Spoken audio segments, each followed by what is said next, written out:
That one? So this is where I am now.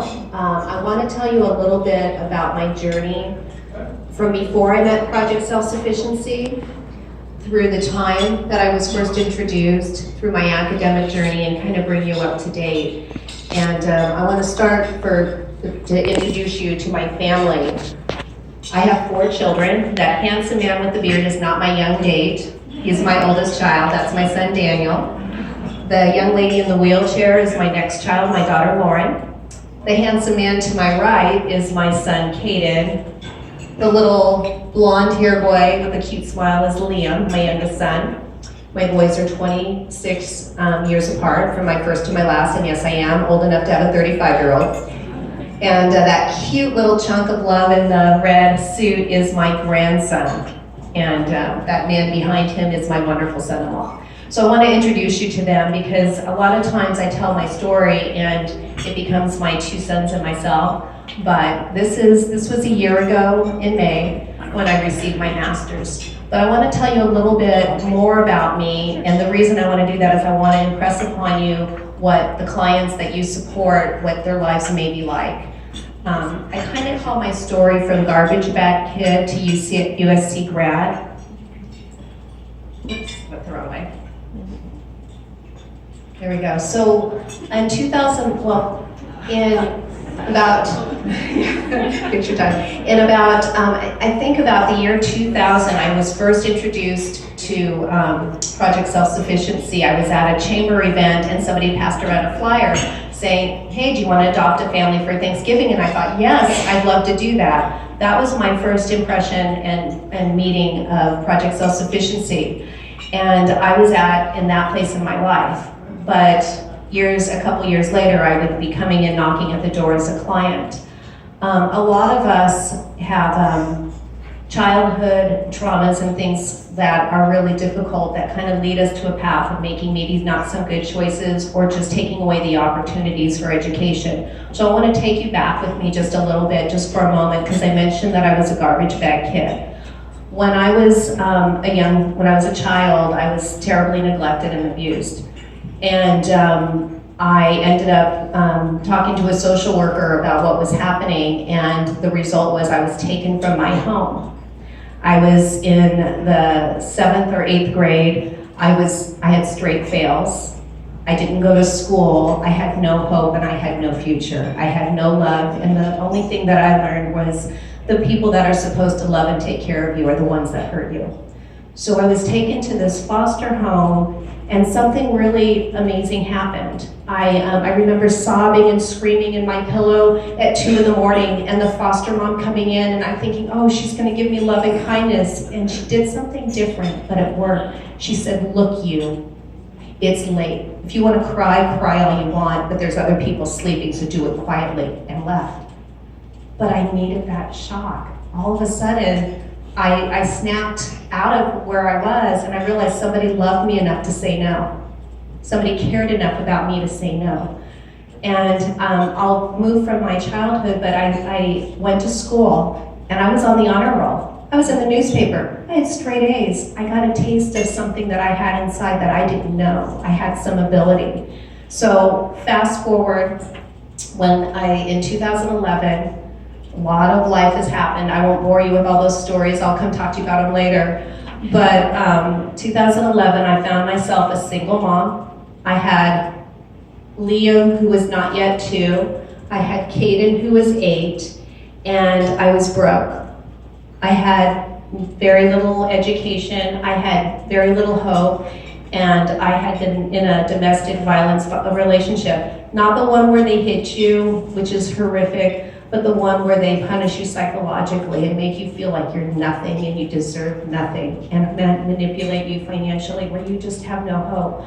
And I left that relationship. I was broke, I was scared, and people were saying, well, you should go back to school. And I'm thinking, are you kidding? I have no money, how can I go to school?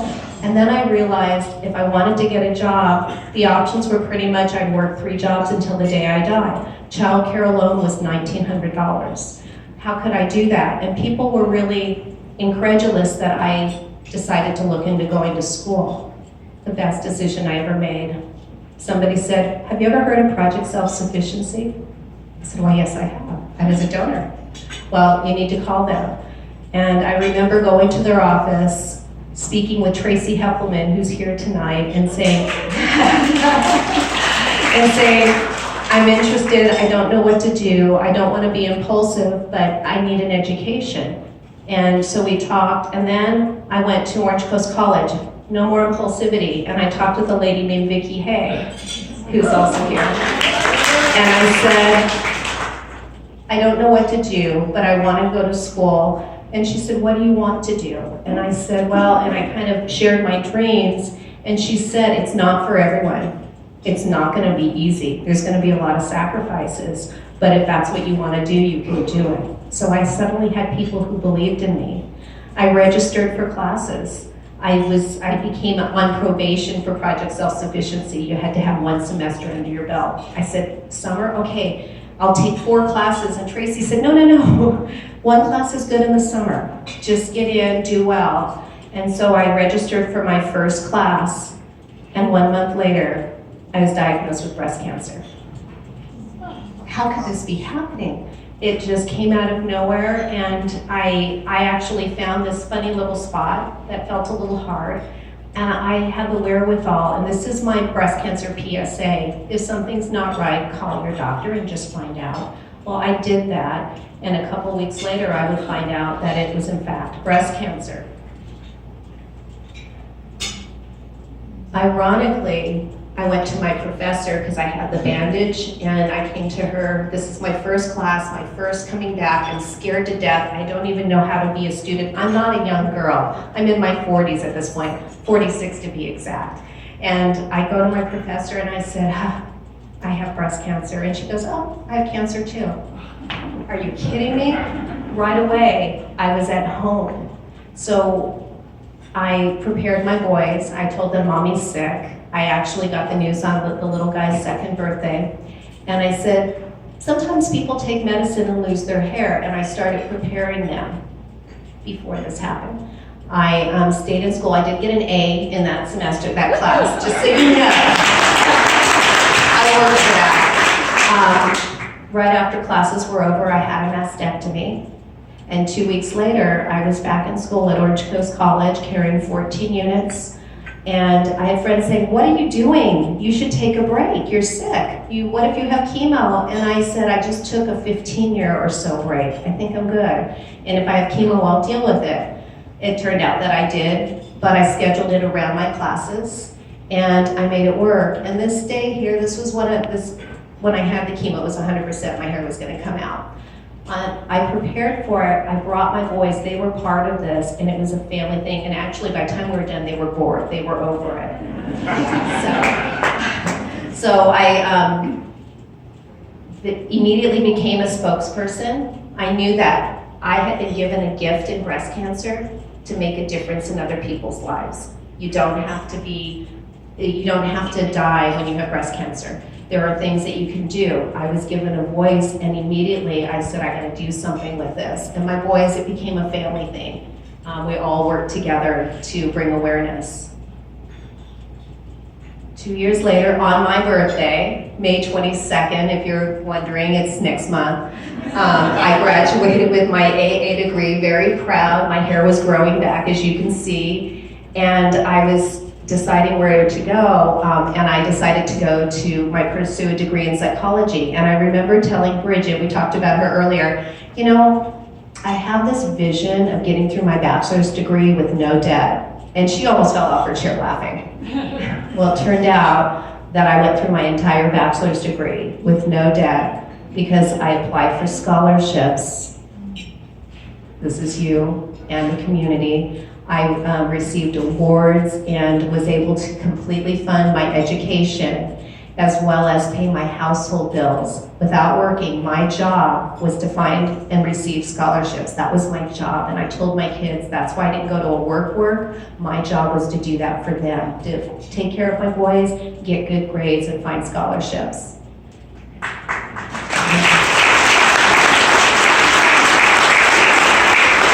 I became very vocal about things, about education, about empowering people. I'm the kid that grew up in East LA. I'm the kid who was abused, neglected, and lived in a foster home. My things, everything I owned was in a garbage bag from foster home to foster home. And yet, there's hope for me. There's hope for everybody. And if, you know, what I found is, if you don't believe in yourself, you find somebody who believes in you, because that could be enough to carry you through.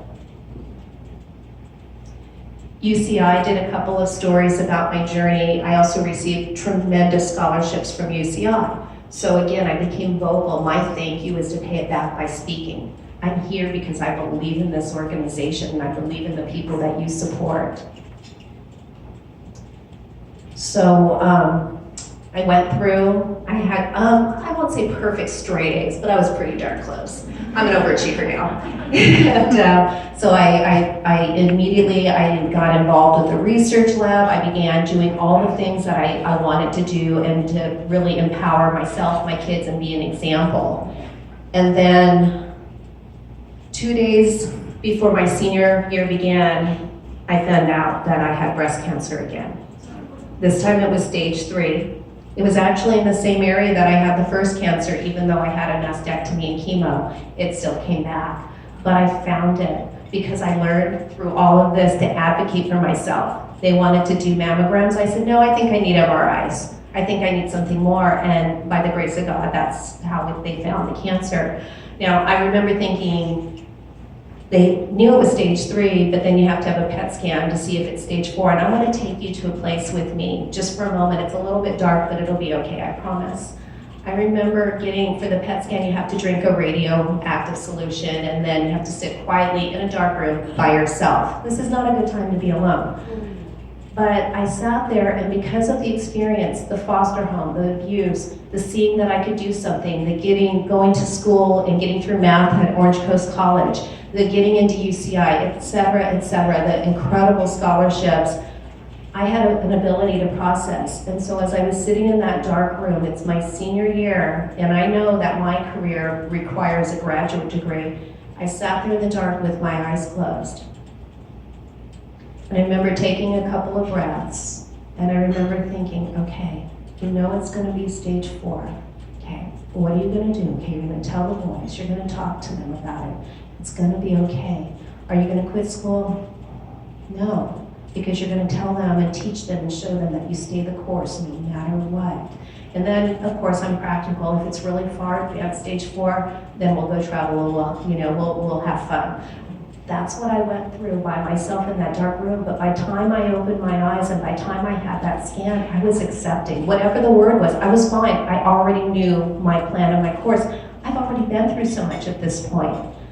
Okay, so it wasn't, by the way, obviously, it wasn't stage 4, it was stage 3, and at that point it's like, oh, it's only stage 3, happy dance. And so I decided to be able to use the cancer to be, again, a spokesperson, and we didn't have chemotherapy, we had chemotherapy. So every chemo was a chemo, and I got people across the country and even in other parts of the world involved. The first one was, who's your hero and why? I had people send me pictures of themselves dressed as superheroes, and it was a blast. I made chemo fun.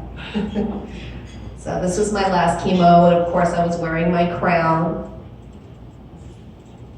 And this was graduation. I became on June 16th of 2016, the very first in my entire family to earn a degree. Okay.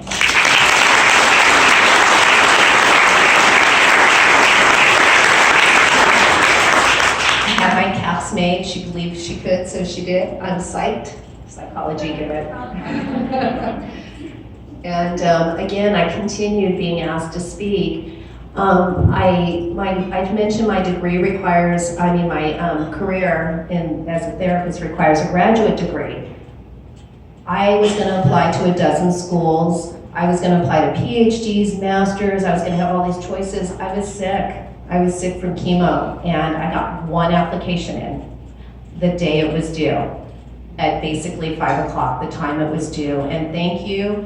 I got into USC, which is where I pursued my master's degree. Now, my relationship with PSS never ended, but the supports, the child care, and all the incredible things, I was aware that those would go away, but I had learned how to apply for scholarships. I had learned how to receive scholarships. I had learned how to ask for help. And I got through, I'll just tell you, my program was about $156,000 for 2 years. And my first 3 semesters were 100% scholarship and granted. So it's there, and if you're wondering, yes, it's possible. And if you're thinking, how the heck am I gonna do this for my kids? Talk to me, okay? So I've been very blessed to be able to be vocal about all. And so this was last year. So you know what my history was, where I started. I was a garbage bag kid who thought she was dirt, who wasn't worth anything, who was unlovable. And then I got a taste of somebody who believed in me and supported me with tough love, which is what I needed. And I became an A student. And even though I still made a lot of really bad choices, or challenging choices, I won't even say bad, I had something planted in me. And that's what this organization does, is it plants seeds, it fosters those seeds. And I know once I left PSS, at first I was scared. I was like, I don't want to graduate. I don't want to leave. I need them. And they're like, no, you're going to be fine. You're going to be fine. And so, about my journey, 2 times with breast cancer, and yet I found that I could still give and I could still serve. I still had talents to give. So it wasn't always money, because everyone thinks, oh, well, I have money, I don't have any money. You can always give. Everybody here in this room has something to give of themselves, their time, their efforts. So I want to wrap up. Let me just make sure, obviously I didn't go by my script. I had a couple of notes. The things that I learned going through this, I learned that it's important, and this isn't just for people that are struggling with low income, going to school and raising kids. This is for all of us. It's okay to ask for help and accept help, even when you think you don't need it. Help, it's okay. Believe in yourself, and when you don't believe in yourself, if you feel like you can't do it, grab onto somebody who believes in you. Believe in miracles. Oh my gosh, if I could just give you another 3 hours of my talk and go through the list of miracles that happened through all this. We were homeless, we were living in a hotel while I had cancer, and yet I stayed in school full time. There are so many things because I have a village. Build your village. Statistically, and science says, people with a larger village have better outcomes. That's in business, that's in life. You need each other, we need each other. We're all designed to be together in community. So I learned a lot. I learned that I don't have to have a lot to give. That I think is the biggest. I learned that everything that I want to do, I can do, because everything I set out to do in 2011, without exception, I've accomplished every single thing. Degree, work, I'm a full-time medical social worker in a hospice company. I love it. My girlfriend said, knock 'em dead. Too soon. But I love it. And I love when my patients say, I say, nice to see you, and they say, better to be seen than to be viewed. So I know, we're morbid, yeah. So I've learned a lot. I'm doing what I want. I'm getting my license, and I'm going to share with you the biggest thing that I learned of all. With all that I've been through, I learned that I am Wonder Woman.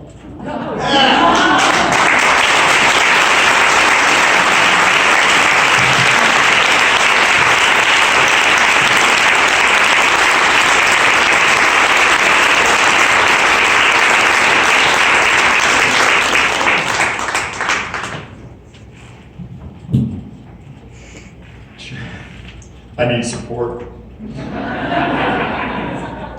I was the one that referred Jackie to Project Self-Sufficiency. I'm so proud of her. Beyond imagination. She showed me strength beyond imagination. This miracle that we have today is one of many miracles of Project Self-Sufficiency. But it takes one important thing to plant a seed. And to create hope, it takes money. So I'm going to ask you, anybody would like to just raise your paddle for $2,500 to create more miracles? If you can imagine a better place to make a miracle than here, let me know where it is and I'll volunteer there too. Anybody, $2,500, number 3.